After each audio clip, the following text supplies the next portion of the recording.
Alrighty, let's see. What have we got today? Check out this tweet. The powers that be is doing it again. They've done this with Beth more than a handful of times now at this point. Yeah, so this is the tweet where they asked who you would bring back, and there was actually a lot of discussion about this in the fandom because Beth was one of them, and it's kind of ridiculous. I mean, I agree. They've done this many, many times. But the thing, I'll just repeat what I kind of reblogged something and made a comment, and it's just that Beth is really the only one who could come back out of these four. So they've got Dale, Abraham, and Rosita. Abraham, like Herschel, pretty much lost his head. You can't really come back from that. And then both Dale and Rosita were bitten, and Dale at least was shot. So I don't know. I guess you could poke holes in that, but my point is that I don't see any of them actually being able to come back. Like, they were really, really clear. We saw their graves. We saw their bodies. We saw their deaths. You know what I mean? There was nothing mysterious about any of them. And Beth is really the only one who it's even possible to bring her back. So clearly this is just another way to prime us and ask us,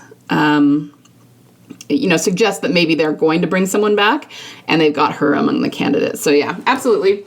Very suspicious, but it always makes me happy when they do this, because the other thing is, I've never tracked this. Maybe we should have, but if we could go back and find all of the times they've done this, there's always a different mixture of characters. So they'll put Carl in some of them, they'll put Glenn in some of them, they'll put Tyrese or Bob or Andrea or whoever. But it's funny that Beth is the one who's always in all of them.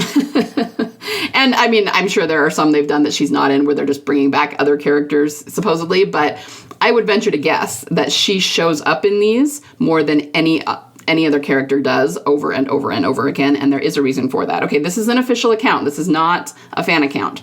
And so we can tie this back to the official and say they have Gimple's permission to do this. And I think it's very, very, very strategic. So anyway, just, yeah, thanks for sending that in. All right. Didn't you once say there were clues in the Orville Peck music video Norman was in? Yeah, there are. It seems like I remember you saying that, but I can't remember what they were. Okay. So I actually,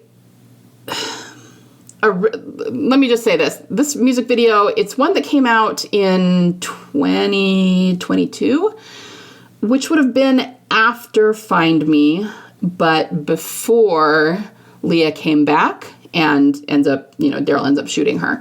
And it's kind of interesting to me now that it came out between those two things.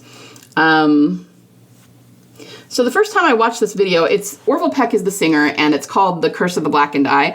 I'm going to tell you up front that this music video is really kind of weird and a little bit creepy. And I really don't mean anything negative by it, but when I first watched it, the first thing that jumped out at me is that there are definitely some scenes in it, some shots in it that mirror Walking Dead things really, really obviously. So all that told me is that they're putting clues in this. So in the same way, I'm going to try, if I can find it, I'm going to try to link a meta in the comments that I think Angel the First One did about Emily's song B or C for Effort and how it mirrors Beth's arc a little bit. The video, like, we see her fall back on her pillow at the beginning and it almost looks like she's dead. And then at the end she wakes up, and the way she wakes up, even though the setting is different for the music video because she's supposed to be in her bedroom, she wakes up almost the exact same way Beth does at Grady, even like pushes herself into a sitting position in the exact same way. So the point is that they're putting hints in, they're putting little clues in, and I think that this is the same way. I think the reason that Norman did this video is because even though it's kind of skewed and different, and most people might not think of it this way, it still is kind of a representation of Daryl's arc in many ways. So you have these shots in it that are very similar, almost exact mirror shots in some cases, to Walking Dead shots.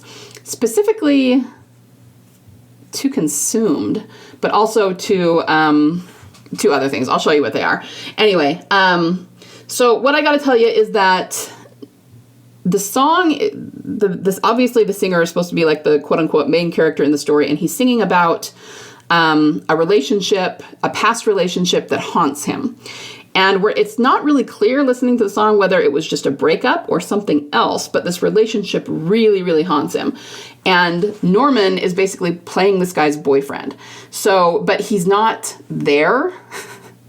Norman is playing like the ghost of this guy's boyfriend. And that, again, that's why it's not clear if like the boyfriend died or if it's just the main guy is thinking about him. And so Norman represents just kind of the heartache that's following him around, that sort of thing. And the reason I say it's weird and creepy is because they dress Norman up almost like he's a corpse. His face is black and he's wearing black clothes, so it almost looks like there's no color in him.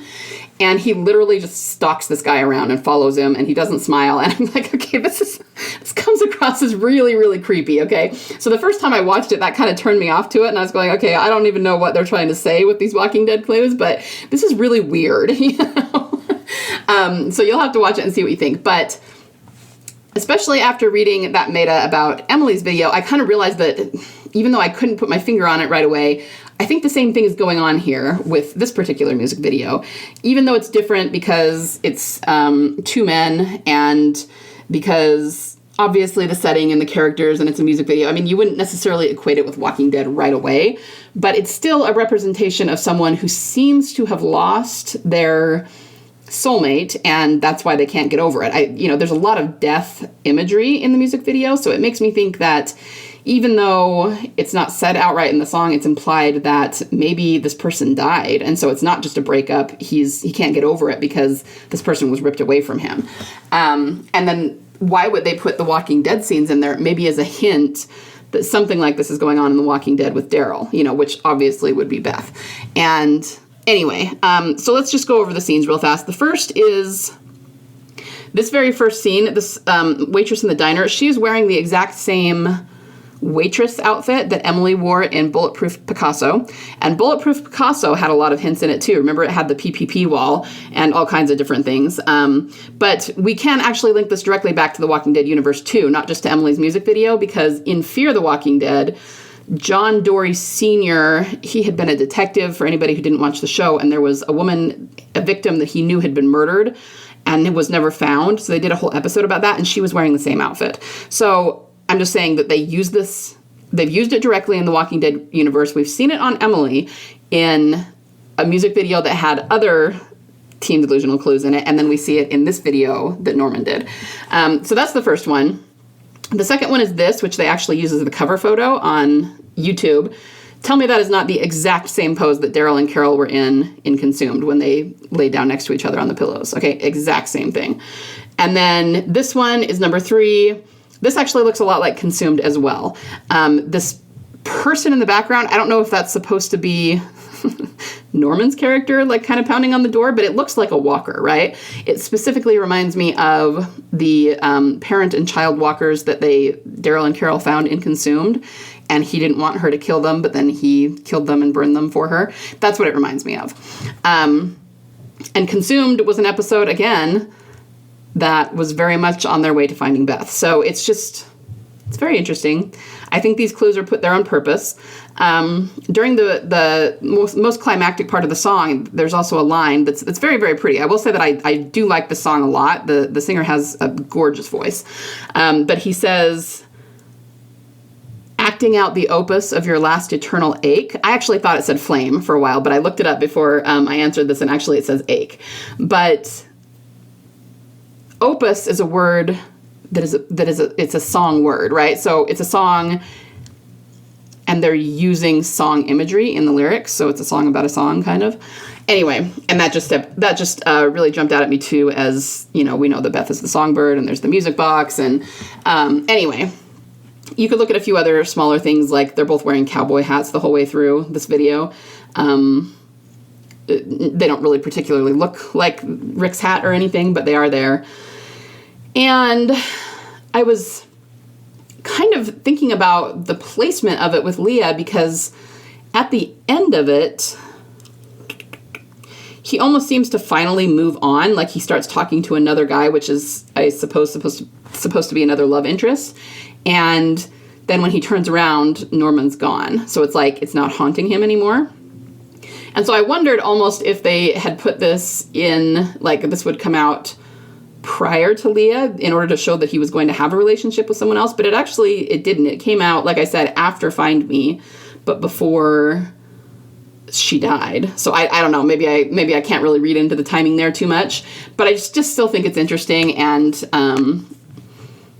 I just don't believe that those shots that are exactly like Walking Dead shots were like accidental. There's just no way that they would make them that close. And, you know, I don't really believe in coincidence anyway, but when you get up to 14 or 15 coincidences, yeah, it's just illogical to think that that's all chance at that point. So anyway, I hope that helps and answers your question. I do believe that those are clues. And, you know, I mean, maybe in and of itself, I say this a lot, in and of itself, that might not prove that Beth is coming back. I mean, it's really about him losing her. There's even a line in the song that says it's not so much about what you lose as what you take with you, which is kind of interesting. But at the same time, we can also go back to the same old argument that 10 years after she apparently died and left the show, why would they be doing this? Why would they still be putting these clues in things? Why would they still be reminding us of this? Why would they do shots from Consumed and put a waitress in an outfit that Emily wore in another music video? Like, there's no reason for it unless she's coming back and unless her story is eventually going to become relevant again. And unless Daryl is still thinking about her and, you know, is still on the path to ultimately finding her. So that's just kind of my take on that song. I really do like the song, but I do still, even though I love Norman, I do still think the video is really creepy.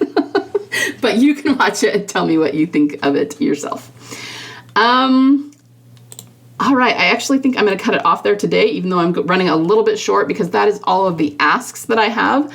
I do have some other things I want to talk about, but I will put them in separate videos because I think they would be too long to hook onto the end of this one. So I will call it there for today. Everyone have a wonderful day and a wonderful week, and I will be back soon. Bye.